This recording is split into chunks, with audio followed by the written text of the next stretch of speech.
Cinema Mallanna అనేక విమర్శలు వచ్చినాయి. ఈ రోజు మల్లన్న దగ్గరికి పోయి కొంతమంది నిరుద్యోగులు న్యాయం చేస్తా అని చెప్పేసి ఒక లెటర్ ప్యాడ్ పంపించి సీఎం కు ట్రాన్స్ఫర్ చేసిన అని చెప్పారు. అంటే ఇప్పుడన్నా న్యాయం జరుగుతా అనుకుంటున్నా. లెటర్ ప్యాడ్ అంటే కోచింగ్ సెంటర్ ఆర్ కృష్ణ అన్న దగ్గర బీసీ సంఘం సంక్షేమ సంఘ అధ్యక్షుడు అన్న తట్టికి వస్తారు, మాకు హాస్టల్లో సీట్ కావాలి లేదంటే ఇన్స్టిట్యూషన్లో సీట్ కావాలంటే నా లెటర్ ప్యాడ్ రాసిస్తే డిస్కౌంట్ ఇస్తారు. ఈ రోజులలో స్మార్ట్ ఫోన్ వచ్చింది, ఆయనకు ఐఫోన్ ఉంది, అన్నీ ఉన్నాయి. తీన్మార్ మల్లన్న చాలా కష్టపడ్డ వ్యక్తి, నో డౌట్. రేవంత్ రెడ్డి గారు తీన్మార్ మల్లన్న ఫోనే లిఫ్ట్ చేయడం అనుకుందాం, ఫోన్ చేస్తే అయిపోతుంది కదా.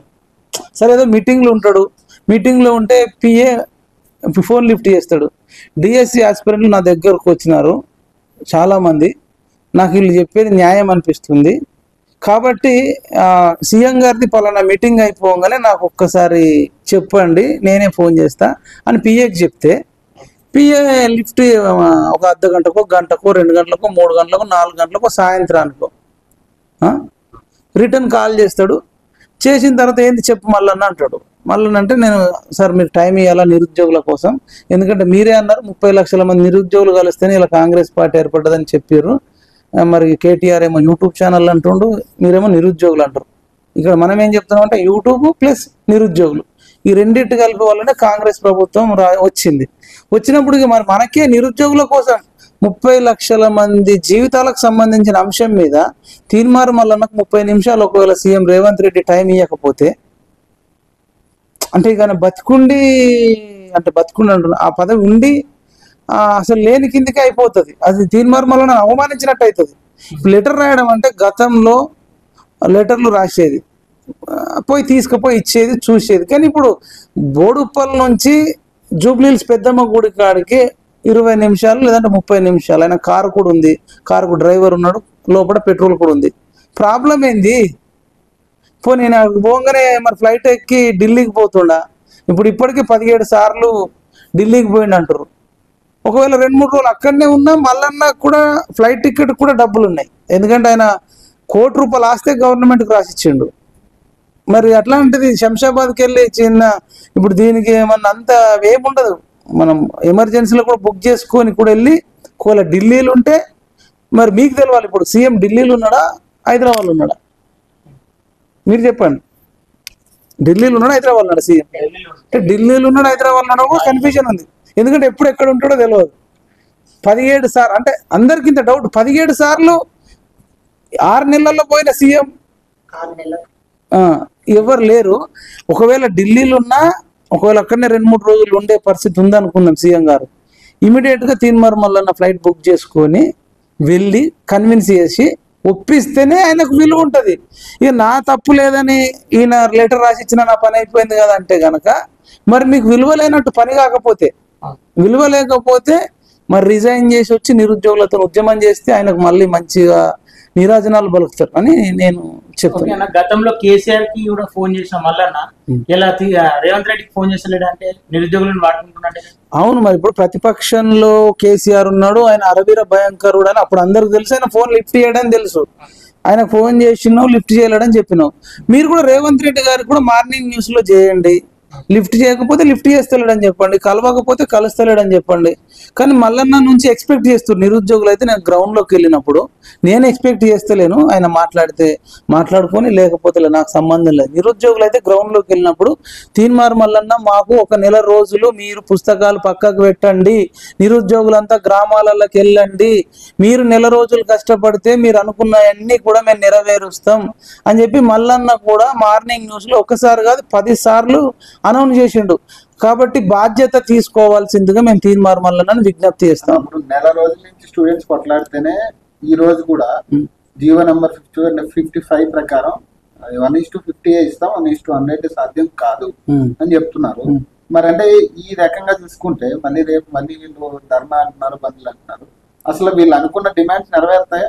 అసలు ప్రభుత్వం స్పందిస్తుంటారు? అంటే వాళ్ళైతే స్పందించాలన్నా వద్దా అనే డౌట్ లో ఉన్నాడు. ఏ ప్రభుత్వం అయినా ఎప్పుడు స్పందిస్తుంది అంటే బాగా సెగ తగలాలి, సెగ తగిలితే ఖచ్చితంగా ఇప్పుడు ఏది చేయొద్దనే ఫీల్ అవుతారు. కానీ వీళ్ళు సెగ ఇప్పుడు రేపు మరి 5,000 మందా 10,000 మందా పోయిర్రు అనుకో, అది పెద్ద ప్రపంచానికి తెలిసిపోతుంది. అటు సోనియా గాంధీ, రాహుల్ గాంధీకి హిందీ పేపర్లో, ఇంగ్లీష్ పేపర్లో, యూట్యూబ్ ఛానళ్ళలో, ఎక్కడికక్కడ ట్విట్టర్లో, ఇన్స్టాలో డింగాన్ అవుతుంది. వీళ్ళని వదిలేస్తే అనుకోవచ్చు, చేస్తే మాకు 5 ఏళ్ళ గవర్నమెంట్ ఉంటుంది అంటే అనుకోవచ్చు. కానీ వీళ్ళందరూ తలుసుకున్నారు అనుకో, ఊరు పోయి తిరిగిర్రు అనుకో, వాళ్ళు ఇంకొకటి ఏమంటారు అంటే, ఒకవేళ ఈయన చేయకపోతే, మాకు జాబు ఇవ్వకపోతే, జాబులు పెంచకపోతే, పోస్ట్ పోన్ చేయకపోతే సీఎం రేవంత్ రెడ్డికి ఆ జాబ్ ఎందుకు ఉండాలి?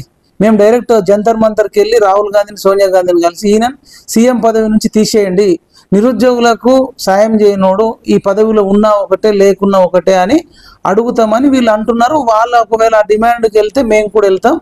సీఎం రేవంత్ రెడ్డి గారికి విద్యాశాఖ మంత్రి ఉందండి, హోంశాఖ మంత్రి ఉంది, మున్సిపల్ శాఖ మంత్రి ఉంది, ఎస్సీ ఎస్టీ శాఖ మంత్రి, ఒక్కోడికి 5 జాబులు ఉన్నాయి. మరి మాకు ఒక్క జాబ్ ఇవ్వవా అని అడుగుతున్నారు. తప్పేముందన్న, ఖాళీలు ఉన్నాయే, నువ్వు వెయ్యు, అవి వచ్చిందే మాకు వస్తుంది.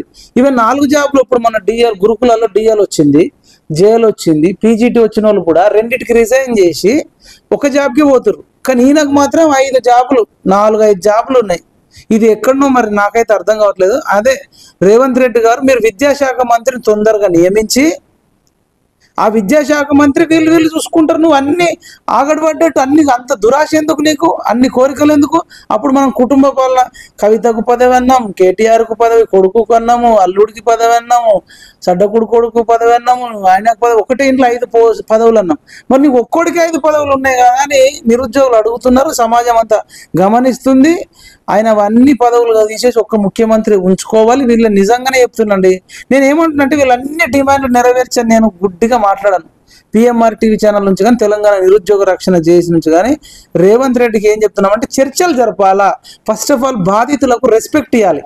ఇప్పుడు వాళ్ళు చిక్కుడుపల్లి లైబ్రరీకి, ఓయూ లైబ్రరీకి, కాకతీయ యూనివర్సిటీకి, మహాత్మా గాంధీ యూనివర్సిటీకి, తెలంగాణ యూనివర్సిటీ లైబ్రరీకి, పాలమూరు లైబ్రరీకి, వీళ్ళకి వెళ్ళి ఎక్కడికక్కడ టీములు పంపించి చర్చలు జరిపించి మీకు ఎట్లయితే బాగుంటుంది మీరే డిజైన్ చేయని చెప్పి తీసుకొని, వీళ్ళ నుంచి 4, వాళ్ళ నుంచి 4 అంటే సింపుల్ సమస్య గోరుతోని గొడ్డల దాకా తెచ్చుకుంటున్నారు.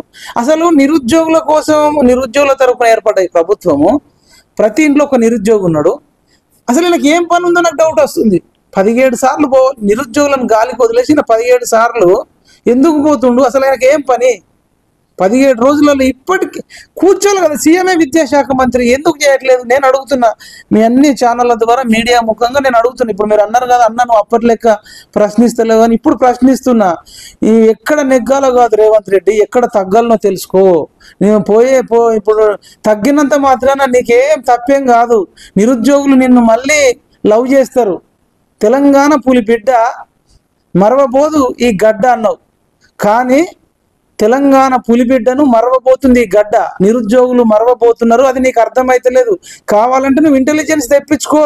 ఇంటర్నల్గా మీడియా ఛానళ్ళ ద్వారా, నీకు తెలిసిన వాళ్ళ ద్వారా రేవంత్ రెడ్డి గురించి నిరుద్యోగులు ప్రస్తుతం ఏమనుకుంటున్నారు నువ్వు గ్రౌండ్కి వెళ్ళి తెలుసుకో. 99% తిట్టుకుంటున్నారు, అది నీకు కూడా ప్రమాదమే. నువ్వు 10 ఏళ్ళు ముఖ్యమంత్రి చేయాలనుకుంటున్నావు కదా, నిరుద్యోగుల ఓట్లు లేకుండా, నిరుద్యోగుల అవసరం లేకుండా 10 ఏళ్ళు ఎట్లా ఉంటావు? అసలు నీకు వేరే ఏం పని ఉంది? అమెరికన్ ప్రెసిడెంట్ కూడా అట్లా ఫీల్ కాడు, ఆ రేంజ్లో ఫీల్ అవుతున్నా. అట్లా ఏందా ఫీలింగు? ఆ తప్పు, ఇది చాలా దారుణం. నీ బిహేవియర్ తోనే సగం చచ్చిపోతున్నారు. ఇప్పటిదాకా చర్చలు జరపకపోవడం ఏది? మేమైతే దీన్ని తీవ్రంగా ఖండిస్తున్నాం. ఖచ్చితంగా రేవంత్ రెడ్డి గారు మారాలి. మారకపోతే కేసీఆర్ అడుగు, కేసీఆర్ జాబే తీసేసారు.